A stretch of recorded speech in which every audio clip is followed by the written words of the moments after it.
live here. Um, Trying to get this set up for Instagram. Dang, I guess Instagram's not working. I was trying to get it set up, but I guess I will just let that be. What's going on, y'all? It's your boy JT, the corporatepreneur, and it's Sunday, man. It's playoff wild card weekend. We had some crazy games in the NFL already. Just have a moment of silence for all the Dallas Cowboys fans, right? Like I know it's tough out here, it's hard out here. You can say what you want about the Bears, we ain't make it, but I'd rather not make it than to be in it and losing like that and getting blew out in the first round. But anyway, that it is what it is. But I wanted to go live real quick, y'all. Hopefully y'all can hear me. I want to do a better job about creating this content, pushing a brand forward, showing up, giving information, different things like that. So hopefully you guys can hear me. I hope these comments are on here, and I'm gonna post another link here in the chat for you guys. Let me see. Okay, there we go. Boom. So a couple things I wanted to talk about tonight, man. I wanted to talk about personal credit. Okay. I really wanted to talk about personal credit. I got a couple things I want to talk about as it pertains to personal credit. But before I get into that, if you are watching this live and you're like, hey man, you know what? I want to buy a house. I want to tap into this real estate space. Maybe you want to invest a little bit. Um, Me and my wife, we are having a home buyers workshop slash academy. This will be a 6 week academy with various sessions going over the entire home buying process, like the credit process. We got different lenders you'll get to have some one-on-one time with. I'll be in there talking a little bit about personal credit as well. But this is really going to be different than what any other home buying class that you've probably been to, right? Most of those classes you go to, you get some cookies and juice, maybe some good food, but you left kind of empty and not knowing like where you truly stand as an individual and what it takes for you to pursue and take advantage of home ownership. So we put this academy together to remedy that. Like this is really going to be a educational. You're gonna have homework. This is really gonna put you in position to be home buyer ready. Okay, so we felt there was a need for that, so we really putting together an actual program. You graduate, you're gonna get a certificate, and then you also even leave with like a pre-approval. So like you will know, like, hey man, all right, like I'm really ready. I could go out and get a house like today, right? Like once you finish the class. So putting that together, my wife is gonna be really dope. If you're interested, I think I dropped the link there somewhere with this with this live. You guys should see that link there. But other than that, let's get into it. Okay. So I wanted to talk a little bit about personal credit. Okay. And there's some things that you might have heard before, but I just really I want to talk about it. A lot of people think about personal credit when it comes to, hey, you know what, let's say I'm ready to finally buy a house or I want to get my first car. But your personal credit should be something that's protected and maintained throughout your adulthood, throughout life, right? It shouldn't just be looked at when it's only time to make a major purchase because it could control your access to utilities, whether you have to pay down payments for certain things like phones or other utilities, different things like that, rates that you pay for your car insurance, for your homeowner's insurance, um, getting life insurance, just various things that your credit can play a crucial part in. And I feel like a lot of times people don't even know that. Like when it even comes to employment, you're trying to apply for certain jobs and things like that. Your credit plays a huge part in that as well, right? So we got to protect our personal credit, especially in this economy, right? Like we've had inflation rates go high. We've a lot of people have racked up on credit card debt, consumer debt. We just finished the holiday season, and a lot of people probably spent money that you didn't have. You probably racked up credit cards, different things like that. Now you in debt, stuff is tight. So we have to protect our personal credit. So I'm gonna talk about a couple things, some tips and tricks, some strategies, some different things you can do to protect your personal credit. I'm gonna give you guys some tips to go on how you guys can kind of build it as well. And then if you guys do actually need credit repair, right? Like beyond what some of the things that I'm going to be talking about right now, I don't do credit repair directly, but I've got a team of people who I partner with where we could get you together, right? I do a lot of the credit coaching piece of it. So if you're trying to get access to capital, you want to get into your house, you trying to build out your profile, different things like that. I really spend a lot of time on the building out piece, right? I can still help with some aspects of the repair piece, but I got a dedicated team who really works on that stuff. So if you really do need help with credit, your credit repaired, send me a note. We can connect and I can get you connected with my team so we can take care of that. So let's jump right into it. Right. So, first things right off the bat, you guys, we have got to clean our personal credit reports. Okay. We got to clean our personal credit reports. Now, before I go into what cleaning your personal credit report looks like, you got to know where to get an actual credit report from. Okay. Now you can get a free report from annualcreditreport.com. You can go there. That's a good place to start for the free to get a copy of your personal credit report. But I recommend you get some type of credit monitoring software. If you click my link in my link tree, I got a software that you can get that's going to give you your actual FICO credit scores, and you can look at your personal credit profile that way. Now, why that's important is because 90% of lenders use the FICO scoring model, and you want to have a credit report that mirrors that so you can look at the same thing that lenders are going to be looking at when they make a decision about whether they're going to approve you or whether they're going to deny you. So first things first, you want to get a copy of your credit reports, all three of them: TransUnion, Equifax, and Experian. You can go to annualcreditreport.com. You can get them there, or I recommend paying for them, getting the credit monitoring service. Okay, like the FICO version of it, and then pulling up your reports that way. Okay, now once you have those three reports in your hand, the number one thing you want to do is you want to get down to one name, you want to get down to one address, one phone number, and one place of employment. Okay, I'm gonna say that again. You want to get down to one name, one address, one place of employment, and one phone number. What you will find on your credit report, if you've never looked at it or if you never had it maintained or anything like that, they're going to have every address that you've ever stayed at. Any place where you've opened up an account or applied for credit or anything like that, all that stuff is going to be on your credit report. All the different places of employment that you had, that's going to be on there as well. Now, the issue with that is when it comes to when you're applying for credit or anything like that, they look at your report and they see you got multiple names, they see you have multiple addresses. That could show up as a red flag, okay, in the eyes of a lender or whoever's pulling your credit, and you could look unstable. You could look like, man, dang, okay. Uh, if we the lender, if we were to lend to this person, they got so many different names, so many different spellings, they got so many different addresses. How would we even track this person down to be able to get our money back? You know, and so they'll look at your report and say, you know, I don't even want to deal with that headache, okay? Because this person got so many different names. It's a J here in the middle, but it's a D here in the other middle initial. Like, I don't even want to deal with it. So I'm not even going to lend to this person. Denied. Boom. On to the next. Okay.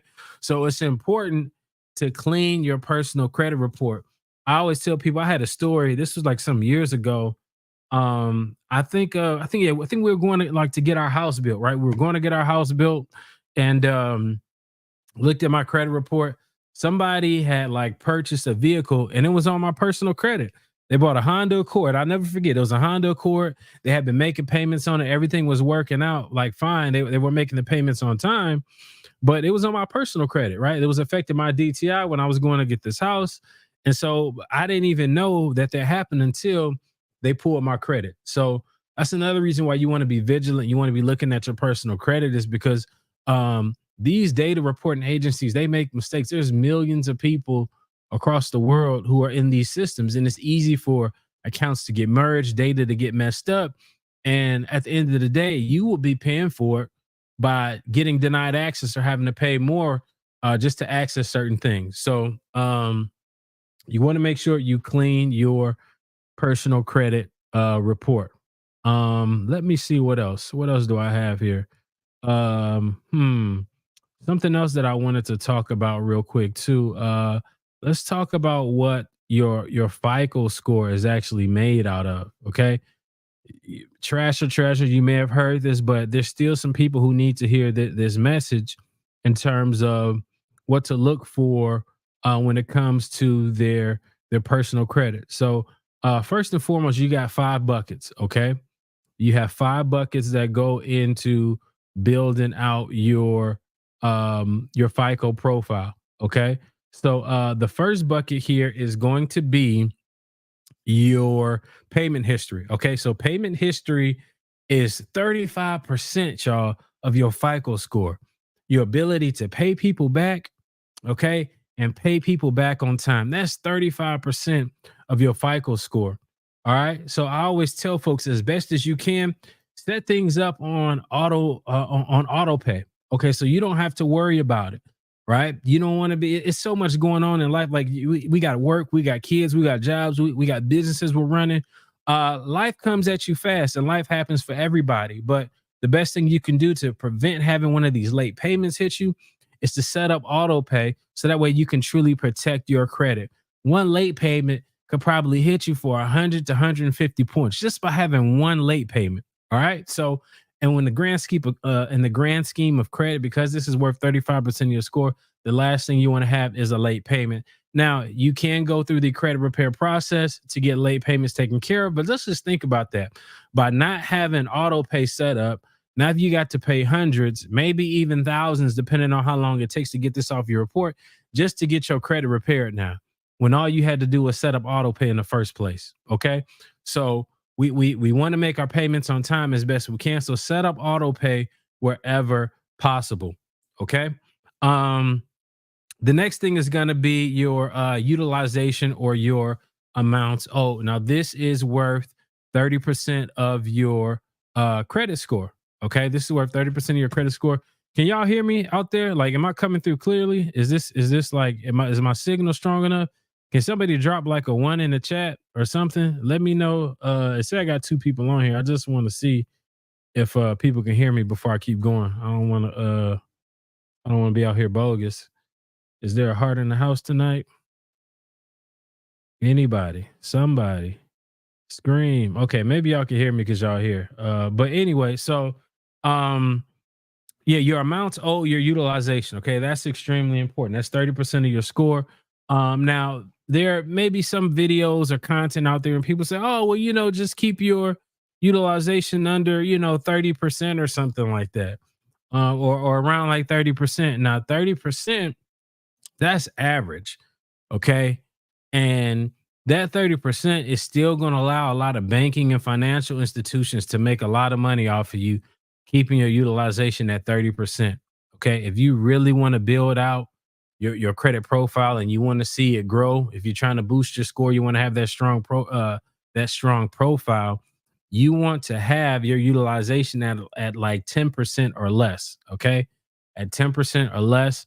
And this also means that you're not carrying a balance on every single card. Okay. It may be one card you carry a little bit of a balance on, and that's it. Because at the end of the day, I don't necessarily believe in folks having to pay for interest. But in terms of utilization, you want to be at definitely under 30%. That 10% or less is the real spot where you can actually see your credit scores and your profile actually boost. Okay. So that's where you want to be for that. And then we got credit history, y'all. Okay, credit history, credit age. This is basically the average or the aggregate score of all the accounts that you have and how long that they've been open. A good sweet spot that I tell people to have a strong profile, anything over like that 5 year mark in terms of credit age, that's going to put you in a pretty solid position. Okay, 5 years old or more, that's going to put you in a solid position as it pertains to credit age. And also, what I tell people is stop closing out your old credit accounts that you may not be using. Okay. When you close out those old accounts, that tanks your credit age. Your credit age is an anchor that's going to make you look good in the eyes of a lender because they see that you're seasoned. They see that, okay, this person has been doing a good job managing various banking or lending products. They got age with it. Okay. So now when you're trying to go to get the house or the cards or even business funding, whatever the case may be, you got a strong age behind you that can help make your profile look strong and make you look good in the eyes of a lender. Okay. So stop closing out old credit cards, old accounts. Those can hurt your score more than they can help your score. Now, there may be some one off situations where, okay, you say, hey, I got this subprime credit card. They charging me $30, $40 a month just to have it or to make payments on it or whatever. Like if it's something that really doesn't make sense, okay, um, or if it's a really a financial burden just by you having it, okay, maybe then you can think about or consider, closing out that account. But taking into consideration, you have to weigh that out, the significant hit of credit age that you would lose by doing that. Okay. So I just wanted to put that out there as well. Let me see what else. What else do I have? Okay. And then we have new credit. Okay. So new credit, these are new accounts, hard inquiries, or yeah, I'll just say like the hard inquiries that come with like new accounts. That is when a bank or lending institution, they pull your credit report to make a lending decision. Now, ideally, you want to have, I say, two hard inquiries or less. That's going to put you in a great spot. Now, when we're going for funding, you got a little bit more leeway when it comes to that. Some people would tell you five or less. To be quite honest, I'd say if you can stay four at the max, if you can stay under 3 to 4 at the max, no more than that, that'll still even put you in a good spot to be able to get new funding, right? When we talking about running apps for business and different things like that. But just on the personal side as a whole, to have a nice, strong, solid profile, two or less is where you want to be. And to be quite honest, if you're not really leveraging it to invest in anything, you shouldn't really have more than that anyway, right?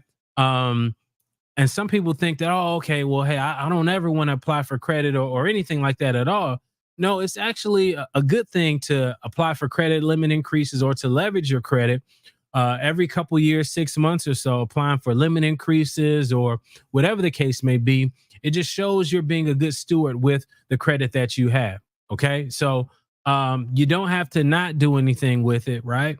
But you can actually apply within reason for limit increases or the other credit cards or the products, and it would actually help boost out and build out your credit profile. So there's no need to have fear when it comes to actually leveraging or using your credit, right? You can actually help build out your score by applying for certain things within reason. All right. And then in the credit mix, new credit, that's 10% of your score. And last but not least, we have credit mix. Okay. So this is a breakdown of the diversity of the types of banking products, of the type of banking products that you may have on your credit profile. So if you've got auto loans, you've got a mortgage, you've got student loans, you've got credit card accounts, you've got a secured loan, a personal loan, all of that would be considered your credit mix. And how well you manage those different banking products, that will make you look good in the eyes of a lender as well, because they see that, hey, this person's been a good steward over these different types of banking products with different pay schedules, with different revolving limits, so on and so forth. So therefore, hey, maybe we can trust this person with different products going forward because they've been able to be faithful and be a good steward with this current credit mix that they have here now. And so that is 10% of your FICO score. Okay. So those are the 5 key components of your FICO score in order to get your FICO score. Okay. There's some banks or some apps and some institutions will give it to you. I know I think Chase lets you get one of your FICO scores.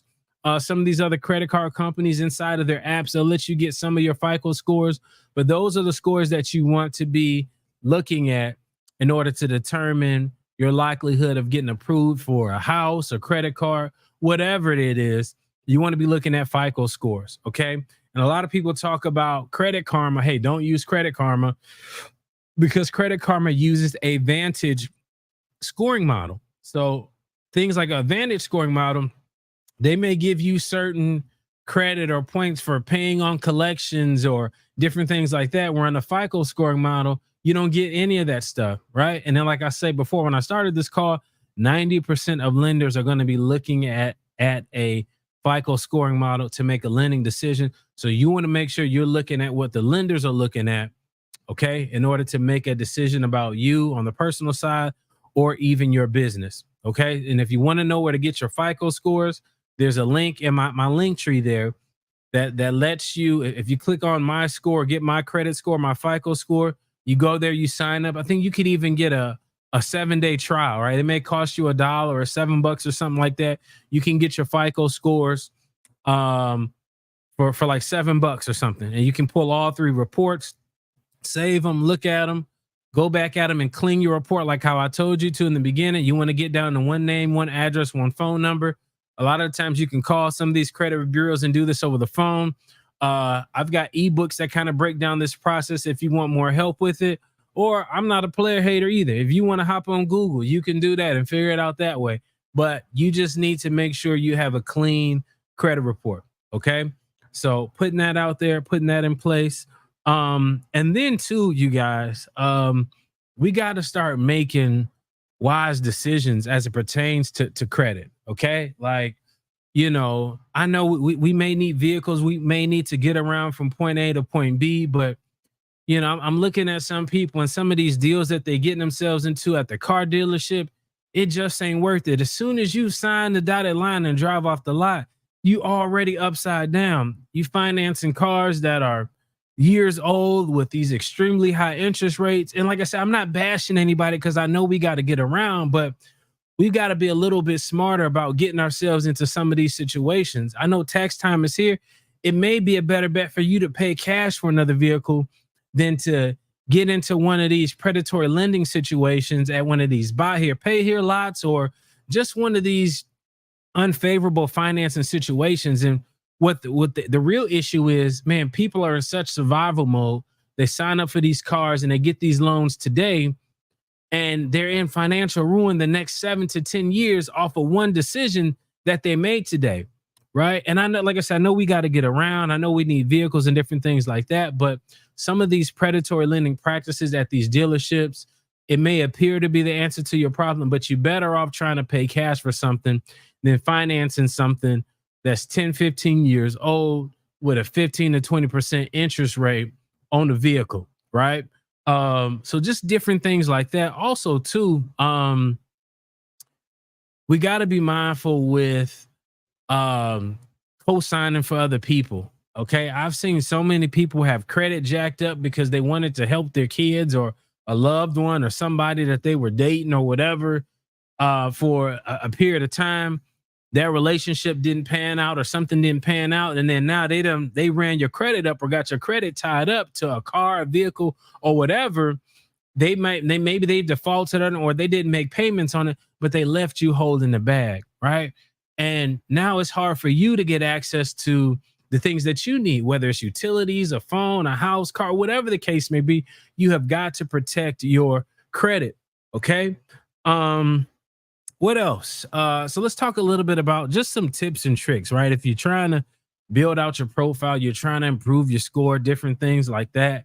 One of the things that you can do or that you can take advantage of, okay, let's say, for example, if you have high utilization, okay, let's say you got high utilization with credit cards, okay, interest rates are kicking your butt.